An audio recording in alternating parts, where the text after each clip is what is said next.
विनोदोगातीलही तुटेना या मालिकेच्या आजच्या भागामध्ये अगदी मनपूर्वक मी तुमचं स्वागत करते। आजच्या भागामध्ये आता अर्पिताला समरने सगळ्यांसाठी चहा बनवण्यासाठी सांगितलेला असतो आणि अर्पिता मात्र चहा बनवून घेऊन येते आणि चहा बनवून आल्यानंतर आता सर्वजण चहा घेतात। तर आता अर्पिताची सासू नवरा हे सगळेजण आता म्हणतात की खरंच चहा खूपच छान झालेला आहे। तर लगेच आता सगळेजण अर्पिताचं कौतुक करतात की खरंच खूप छान आहे चहा वगैरे। तर मलिका लगेच म्हणते की हो ना, माझी मुलगी सगळं काही छानच बनवते आणि ती खरंच चांगली आहे, परंतु थोडंसं तिला समजून घ्या। तर आता आजी लगेच म्हणते की अगं कोण तिला समजून घेणार नाही, ते तर आता सगळेजण तिचं कौतुकच करतात ना। अगं त्यांनी तिला समजून घेतलं आणि ते तिला घरी सुद्धा घेऊन चाललेत, आणखीन काय पाहिजे। आणि अंशुमान सुष्मिता जा प्रतीक्षाला सांगा की बाळाला आणि अर्पिताची बॅग वगैरे घेऊन ये म्हणून, ती बॅग गाडीमध्ये ठेवायला सांगा। अंशुमान आणि सुष्मिता तर रागानेच पाहत असतात। तर आता हे आशिष म्हणतो की चला दादा आता निघतो आम्ही, नमस्कार वगैरे करतात। पुन्हा एकदा तुमचे खूप खूप आभार। तेव्हा आजी म्हणते की अहो हे बघा, आभार वगैरे मानण्याची काही गरज नाही, खरंच सुखाने संसार करा इतकंच आम्हाला म्हणायचं आहे। तेव्हा लगेच आता आशिष म्हणतो की ठीक आहे आणि खरंच येतो आम्ही।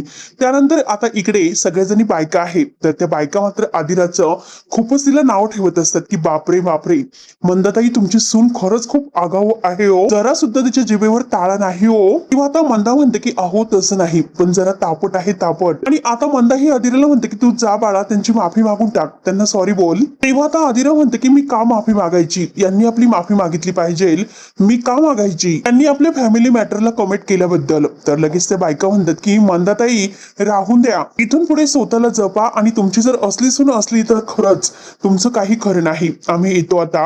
एवढा अपमान झाल्यानंतर आपण इथे कशाला थांबायचं। तर आदिरा म्हणते की हो जा ना। तर लगेच आता ते बायका रागानेच म्हणतात की चला जाऊयात। मंदाताई आता त्या बीसीच्या बायकांना म्हणते की अहो थांबा, असं करायचं नाही ताई, अहो थांबा, आपलंच घर आहे, तुम्ही असं का करतात, पिठं वगैरे फाडायचे आहेत, थांबा ना। तर त्या बायका म्हणतात की राहून द्या, आम्ही मात्र दुसरीकडे मीटिंग वगैरे करूयात। आणि त्या तिथून निघून जातात। तर मंदा म्हणते की अरे अरे देवा देवा, हे मात्र तू चांगलं केलं नाही, माझ्या मैत्रिणींचा अपमान करून तू त्यांना काढून दिलं, झालं तुझं समाधान झालं असेल। दरवेळेस मात्र तुला अपमान करण्याची चांगली सवय झालेली आहे, आता मात्र तुझ्या मनाला खूप छान वाटलं असेल। राग येतो। अदिरा म्हणते की तुम्ही मलाच अजून ब्लेम करतात, त्या बायका कशा वागत होत्या हे तुम्हाला नाही दिसलं का। तेव्हा आता लगेच ही मंदा म्हणते की अगं तू कशाला मध्ये मध्ये करत असते आणि मध्ये मध्ये नाक खुपसत असते। आणि सगळेजण म्हणतातच मंदाताईची सून कशी वागते, आणि त्यात म्हणजे तू आणखीनच चर्चेला विषय दिलेला आहे। आता सगळ्या सोसायटीमध्ये हेच होणार की मंदाताईची सून कशी वागते। आदिराची सून मात्र आता मंदाताईंना मारते, त्यांचा हात पिरगाळते, त्यांना ढकलून देते, अशी सगळी चर्चा होणार आहे। तर बाबांना राग येतो, बाबा म्हणतात की बास मंदा, बास कर, आदिरा कधीही अशी मुलगी नाही, तिला चांगले संस्कार आहेत, आता जे काही झालेलं आहे त्या सगळ्याला तू कारणीभूत आहे। तेव्हा मंदा रागाने म्हणते की कशी कारणीभूत आहे। बाबा म्हणतात की अगं तुला काय गरज होती घरामध्ये बायका असताना हा विषय काढण्याची, सगळं तू ओढून घेतलेलं आहे, कारण तुला तोंडावर ताबा ठेवता येत नाही। तर लगेच आता ही मंदा म्हणते की हो हो बोला बोला, तुम्हाला जे बोलता येईल ते तुम्ही बोलू शकतात, खापर माझ्यावर फोडण्याची तुम्हाला सवय झालेली आहे, परंतु आता मात्र मी तोंड अगदी दाबून बुक्यांचा मार सहन करणार नाही, एवढं लक्षात ठेवा। आणि उद्या मात्र ही काही पण करेल, परंतु एक गोष्ट मात्र लक्षात ठेव, जर तू माझ्याशी असं वागलीस तर माझ्या इतकं वाईट कोणी नसेल, तुला खपून घेणार नाही, मी काही शांत बसणारी नाही। किंवा आता इकडे सगळेजण निघून गेलेले आहेत, आता सगळ्या समोरचा निरोप वगैरे घेऊन अर्पिता आणि त्यांच्या घरचे। तर मलिका म्हणते की मी सुद्धा आता जरा अर्पिताला शहाणपणाचे 2 शब्द शिकून येते, असं बोलून मात्र ती आता जाते। तेवढं सोनंदी आणि समोर तिथेच असतात आणि आजी मात्र आता पिंट्याला म्हणजे समोरला म्हणते की जराही वाईट वाटून घेण्याचं काही कारण नाही, तू अगदी व्यवस्थित केलेला आहे। तेव्हा तर समोर आतमध्ये जातो फ्रेश व्हायला, आजी त्याला फ्रेश व्हायला जायला सांगते। तर समोर आतमध्ये गेल्यानंतर आजी सोनंदीला म्हणते की हे बघ सोनंदी, बरं झालं तू अर्पिताच्या सासरी गेली, नाहीतर मात्र तिने कधीही तुला आणि समोरला म्हणजे पिंट्याला शांतपणे संसारच करून दिला नसता। तेव्हा आता सोनंदी म्हणते की अहो एका गोष्टीची खात्री बाळगा, कारण जग इकडचं तिकडं झालं तरी सुद्धा मी आणि राजवाडे आम्ही कायम एकत्र असू, एकदम अशी सॉलिड टीम, आमच्या दोघांमध्ये कधीच कोणी येऊ शकणार नाही। त्यानंतर आता इकडे आदिरा मात्र खूपच भयंकर चिडलेली असते, कारण मंदा तिला जे काही बोललेली आहे ते ऐकून ती घरामध्ये आल्यानंतर सगळ्या वस्तू इकडे तिकडे फेकून देत असते। रोहन म्हणतो की आदिरा प्लीज, अगं प्लीज ऐकून घे, चिडू नकोस इतकं। आदिरा म्हणते की अरे चिडू नको तर काय करू, बघितलंस ना आई सगळ्यांच्या समोर मला काय बोलल्यात, रोहन तिला म्हणत आहे की मी तुला कित्येक वेळा सांगितलं की तू आईचं बोलणं इग्नोर कर, मनावर घेऊ नकोस. तेव्हा लगेच आता आदिरा म्हणते की हो, इग्नोरच करत असते. की रोज शांत बसत असते, परंतु रोज मात्र त्या लिमिट क्रॉस करत असतात. तू सांग की मी शांत कसं बसायचं? अरे प्रत्येक गोष्टीला काहीतरी लिमिट असतं आणि मी तर काही अगदी हे नाही मूर्ख, कायम माझा अपमान करत राहतील आणि मी कायम त्यांच्याकडे म्हणजे असं लक्ष देणार नाही असं तुला वाटतं का? अरे मला सुद्धा इग्नोर वाटतं आणि तू एकदा सांग, मला कशाला समजावतो? तुझ्या आईला सांग की नीट बोला म्हणून. अरे मी अनेकदा समजून घेण्याचा प्रयत्न केला, पण तरी सुद्धा त्या समजून घ्यायला तयारच नाही. आणि एक गोष्ट मात्र लक्षात ठेव, मी मात्र आता त्यांच्या जागी आदर्श सुरू होण्यासाठी इतके प्रयत्न केले, परंतु होणार नाहीच. कारण ते कधी समजूनच घेणार नाही. त्यांच्यापेक्षा मात्र आता त्या बिल्डिंग मधील बायका त्या सुद्धा कायमच अशाच असतात, अगदी त्यांच्यासारख्याच. तेव्हा कोण म्हणतो की आदिरा अगं शांत हो प्लीज, अगं एकदा समजून घे. पण आदिरा म्हणते की नाही, मला समजूनच घ्यायचं नाही. एक गोष्ट लक्षात ठेव, त्यांना चहा आणि भजी खाण्यासाठी म्हणजे खायला घालण्यासाठी माझा जन्म झालेला नाही. एक गोष्ट आवड म्हणून मी केली तर आता हे सोपं आहे. आणि कुठे बाहेर जायचं जरी झालं ना तरी सुद्धा यांची परमिशन घ्यायची, आणि कुठेही इम्पॉर्टंट काम असेल तरी सुद्धा यांची परमिशन घ्यायची. अरे पण हे सर्व का करायचं? एवढं साधं फ्रीडम या घरात नाही. हे काही जेल वगैरे आहे का? आईंनी बस म्हणलं तर बसायचं, उठ म्हणलं तर उठायचं. इथे मात्र मला रोबोट सारखं वाटायला लागलं. तुला कळतं का? मला मात्र कोणताही आता हक्क येथे उरलेला नाही. आणि सगळ्यात जास्त म्हणजे आता या घरामध्ये तो काही ताण मला होतो तर माझ्या लाईफवर, माझ्या कामावर, सगळ्यावर अगदी खूप परिणाम होतो आणि मला खरंच खूप टेन्शन आलेलं आहे. आणि तेवढ्यात मात्र आता लगेच रोहन तिला शांत करण्याचा प्रयत्न करत आहे, पण आता ही अधीरा ऐकायला तयारच नसते. त्यानंतर आता समर आणि स्वानंदी आतमध्ये आलेली आहे. तर स्वानंदी म्हणते की हे बघा, अहो थोडासा काढा घ्या म्हणजे तुम्हाला बरं वाटेल. तर लगेच समर नाही नाही म्हणत असतो, माझी म्हणजे इच्छाच नाही घेण्याची. तर स्वानंदी आता म्हणत असते की अहो थोडस तरी घ्या, परंतु समर म्हणतो की नाही, माझी इच्छाच नाही. स्वानंदी म्हणते की ठीक आहे, आता घेऊ नका, परंतु थोड्या वेळाने घ्या. आणि हे बघा राजवाडे, मात्र समर म्हणतो की हे बघा मला शांतता हवी आहे. तर स्वानंदी विचारते की तुम्ही माझ्यावर चिडलेले आहात का? तर समर म्हणतो की अहो मी तुमच्यावर का चिडेल, उलट मात्र जितके आभार मानावं तितके कमी आहे. कारण नेहमी तुम्ही खूप काही करत असतात, आउट ऑफ करून तुम्ही सत्याचा शोध घेत असतात, परंतु प्रत्येक वेळेस मी काही तुमचं ऐकत नसते. आणि शेवटी मात्र आता मी तुम्हाला दोषी ठरत असतो आणि तुम्ही मात्र सत्य सगळं काही समोर आणत असतात. आता मात्र मी तुमच्यावर नाही चिडलो तर मी स्वतःवर चिडलो आहे. तेव्हा स्वानंदी म्हणते की अहो पण स्वतःवर कशाला चिडला, होऊन गेलेला आहे, मग स्वतःवर कशाला चिडायचं आहे? शांत राहा, कशाला चिडचिड करतात? मुळात जे काही झालेलं नाही म्हणजे तुम्ही काहीच केलेलं नाही, त्यात तुमचा काय दोष आहे? समर म्हणतो की मुळात म्हणजे ज्यांनी काही केलेलं नाही तरी सुद्धा. आणि आता तो म्हणत आहे की म्हणजे अर्पिताने इतकं मोठं नवऱ्याबरोबर भांडण केलं तरी सुद्धा ती नवऱ्याला दोषी ठरवत होती आणि मी तिच्यावर विश्वास ठेवत होता. म्हणजे मुळात म्हणजे तिला भांडण करण्याची गरज तरी काय होती? ती खरंच असं वागते, माझी बहीण आहे का? तेव्हा स्वानंदी म्हणते की अहो प्लीज नका इतकं स्वतःला दोषी मानू. तेव्हा समर म्हणतो की हे बघा नाही, कारण मला आता स्वतःची खरंच म्हणजे वाईट वाटतं. तेव्हा आता स्वानंदी म्हणते की हे बघा, आपण एखादं छोटंसं रोपटे लावतो आणि त्या रोपट्याची काळजी घेतो, त्याला पाणी वगैरे घालतो आणि अगदी त्या रोपट्याशी मात्र इतकं प्रेमाने वागतो, पण कधीतरी मात्र एखादं रोप नीट वाढत नाही. मग यात आपली कशी चूक असू शकते? संसार करणं हे आपल्या हातात असतं, करण्याची सुद्धा काहीतरी कला लागते आणि ती अवगत असावी लागते. संस्कार आपण करू शकतो, परंतु आता हे सगळं कसं व्यवस्थित करायचं? तो मात्र आता समर म्हणतो की अर्पिता माझी बहीण आहे, एखाद्या मुलीप्रमाणे मी तिला वाढवलेलं आहे, त्यात मी तिला जपलेलं आहे, तिला सावरलेलं आहे. आणि आज मात्र मी तिच्यावर हात उचलला आणि त्यामुळे मला खरंच खूप गिल्टी वाटतं की आज मी माझ्या स्वतःच्या बहिणीवर हात उचलला. असं वाटतं की हा हात आहे तर तो तोडून टाकावा. मग आता स्वानंदी म्हणते की राजवाडी, तुम्ही काही चुकीचं नाही वागलात, तुमची काही चूक नाही, तुम्ही स्वतःला असं दोषी ठरू नका. मुळात म्हणजे अर्पिताताई जे काही वागलेले आहे तर ते चुकीचं होतं आणि तुम्ही खरंच स्वतःवर असा राग काढू नका प्लीज.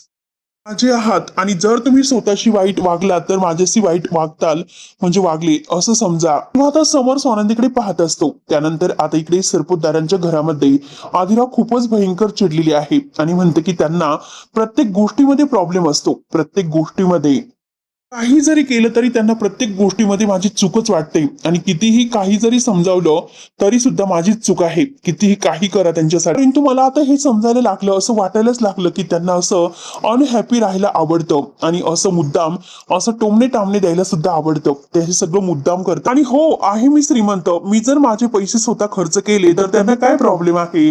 त्या का उठसूट माझ्या मागे लागत असतात आणि मला सतत असे टॉन्ट मारत असतात, काही ना काही कारण शोधून काढून माझ्याशी भांडतात. आणि तू मात्र प्रत्येक वेळेस त्यांना कायम कधीच बोलत नसतो, प्रत्येक वेळेस मलाच बोलत असतो.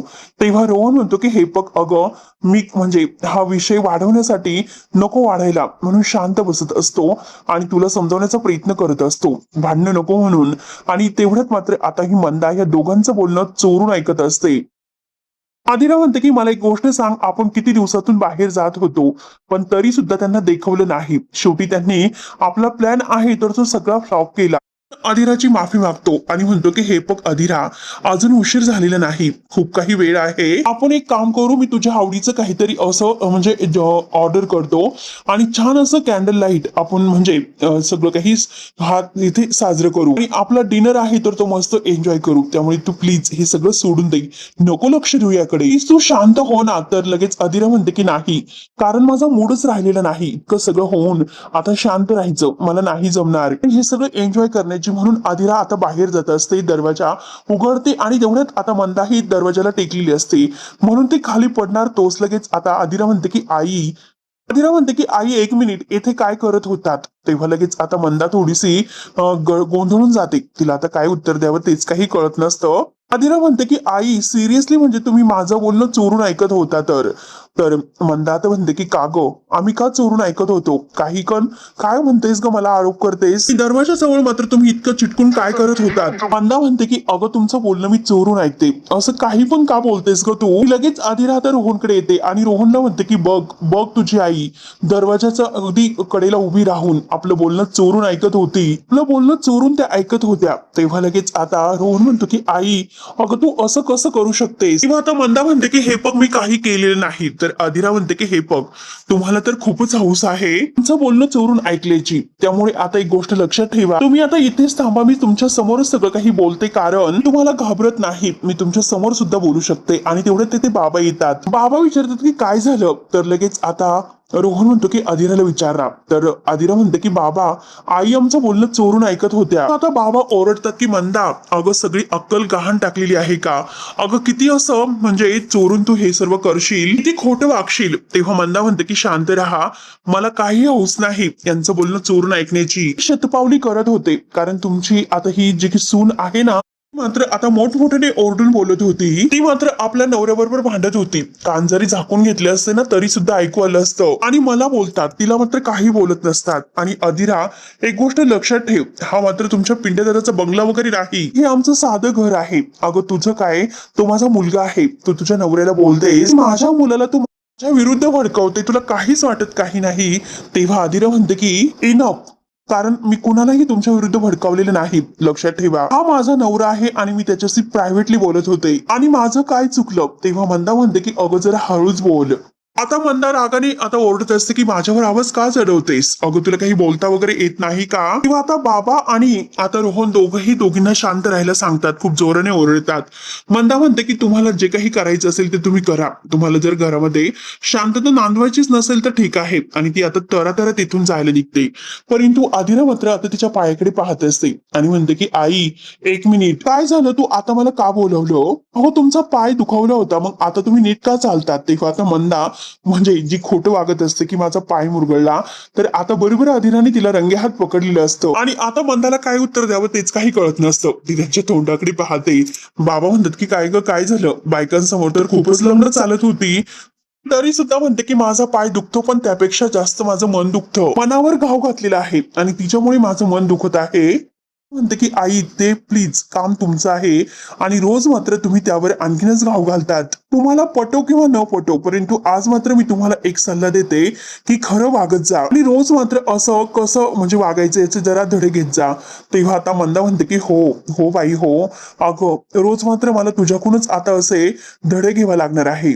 कोणीतरी तुम्हाला शिकवण्यासाठी लागणारच आहे. तेव्हा लगेच आता ही मंदा म्हणते की बघा बघा कशी बोलते. बाबा आणि रोहन यामुळे मात्र मला ही जॉईंट फॅमिली आहे तर ती आवडायला लागली आणि फक्त तुमच्यामुळे मला या घरामध्ये थांबण्याची सुद्धा इच्छा होत नाही. मंदा लगेच हसायला सुरुवात करते. आली मोठी आणि तुला असं सासर वगैरे आवडतच नाही. आली मोठी शहाणी त्यामुळे तू उठसूट अशी माहेरी पळत असते. आदिरा म्हणते की अजिबात नाही. तुम्ही किती काही जरी बोललात ना, हे घर माझं आहे आणि ही माझी माणसं आहे. मी कितीही मला काढून देण्याचा प्रयत्न केला, कितीही मला त्रास दिला, तरी सुद्धा मी कुठेही जाणार नाही. कारण पिंट्यादादाने मात्र मला तसे संस्कार दिलेले नाही. मी माझ्या फॅमिली सोबतच राहणार असे बोलून मात्र आता अधीरा रागाने मंदाकडे बघत बाहेर निघून जाते. तेव्हा आता इकडे समोर स्वानंदीला म्हणतो की अहो स्वानंदी मॅडम तुम्ही असं कसं म्हणू शकतात. कारण या घरचा नियम आहे की कोणत्याही स्त्रीवर म्हणजे आता हात उचलायचा नाही हो. आणि मी सुद्धा आज तेच केलं. मग अंशुमन आणि माझ्यामध्ये फरक काय राहिलेला आहे बरं. तेव्हा मात्र आता लगेच स्वानंदी समजावतं की अहो माणूस म्हणून ते चुकलेले नाहीत. कारण अर्पिताताई चुकल्या होत्या आणि म्हणून तुम्ही समजवण्यासाठी त्यांना योग्य दिशा दाखवण्यासाठी हात उचललात. त्या चुकल्या म्हणून आता तुम्ही त्यांना मुलीसारखं समजतात. मग आता जर मुलगी चुकली तर वडील म्हणून तुम्ही त्यांना धपाटे घालू शकतात. आपलं मूल बरोबर वागावं याची काळजी असते. त्यामागे त्यांची काही दृष्ट वृत्ती नसते. अंशुमन मात्र लोकांसाठी त्यांना बरं वाटावं म्हणून हात उघडत असतो. परंतु तुम्ही आता सगळ्यांना व्यवस्थित ठिकाणावर आणण्यासाठी हात उचलतात. असा तुमच्यामध्ये फरक आहे. किंवा आता समोर म्हणतो की हा फरक अधीरा आणि अर्पिता दोघीमध्ये सुद्धा हा फरक आहे. दोघी या घरात वाढल्या एकत्र राहिल्या परंतु आजपर्यंत त्यांना संस्कार सारखेच मिळाले. परंतु अधीरा कधीही नात्यांना दूर लोटत नसते. खरंच आता नात्यांचे खूप महत्व आहे. तेव्हा स्वानंदी म्हणते की हो ना, मला तर असं वाटतं की आपल्यापेक्षा सुद्धा ती नात्यांची किंमत जास्त ओळखते. अधीराला मात्र माझ्या घरी किती ऍडजस्ट करावं लागतं. माझ्या आईचा स्वभाव आहे असा तर प्रत्येक हे विक्षिप्त जे वागणं आहे तर ती सहन करत असते. दरवेळेस तिला ऍडजस्ट करून घ्यावं लागतं. तरी सुद्धा मात्र ती मुलगी हार मानत नसते. स्वतःचा स्वाभिमान जपून मात्र नीट हँडल करते. तर समोर म्हणतो की अर्पिताचा म्हणजे इतकं काही तिला घेणं नाही. इतकं सोन्यासारखं सासर आहे तरी सुद्धा इतकं उद्धट वागत असते. तिने फक्त सुखाने संसार करावा इतकंच वाटतं. तेव्हा लगेच स्वानंदी म्हणते की होईल सगळं नीट होईल. आणि आता काय बरं वाटतं का विचारते तर समोर म्हणतो की तुमच्याशी बोलून तर मला नेहमीच बरं वाटतं. तुम्ही तर माझं गोड औषध आहात. तेव्हा स्वानंदी खुशत गोड असं म्हणते आणि स्वानंदी आता काढा प्यायला देते. माझं बोलणं ऐकलं ना, मग आता काढा सुद्धा मस्त पिऊन घ्या. आणि आता समोर काढा पिऊन स्वानंदीला सॉरी बोलतो. स्वानंदी म्हणते की सॉरी कशाला. समोर म्हणतो की मी तुमचं नाही ऐकलं, तुमच्यावर विश्वास ठेवला नाही म्हणून. तेव्हा स्वानंदी म्हणते की अहो जाऊन द्या. आणि समोर तिला प्रॉमिस करतो की परत मात्र असं कधी होणार नाही. मी कधीही तुम्हाला अगदी उत्तर देणार नाही. तुमच्यावर माझा विश्वास आहेच. तुमच्यावर कधीही शंका घेणार नाही. तर स्वानंदी म्हणते की ठीक आहे. आणि आता समोर तिला म्हणतो की काकूबद्दल तुमच्या मनामध्ये एक जो संशय आहे तो प्लीज काढून टाका. अंशुमन आणि अर्पिता मूर्ख आहेत परंतु काकू नाही. काकूवर माझा पूर्ण विश्वास आहे. स्वतःपेक्षा जास्त विश्वास आहे आणि तो विश्वास कधीही तुटणार नाही. मी काय म्हणतो हे तुम्हाला समजते ना. आणि तो आता स्वानंदीला थँक्यू बोलतो आणि स्वानंदीच्या कपाळाचा केस घेऊन आता तो जातो. स्वानंदी त्याच्याकडे बघतच असते आणि तिला खूप छान वाटतं. तर मित्रांनो हा भाग येथे संपतो. पुढे नक्की काय होईल बघायला विसरू नका. तोपर्यंत धन्यवाद.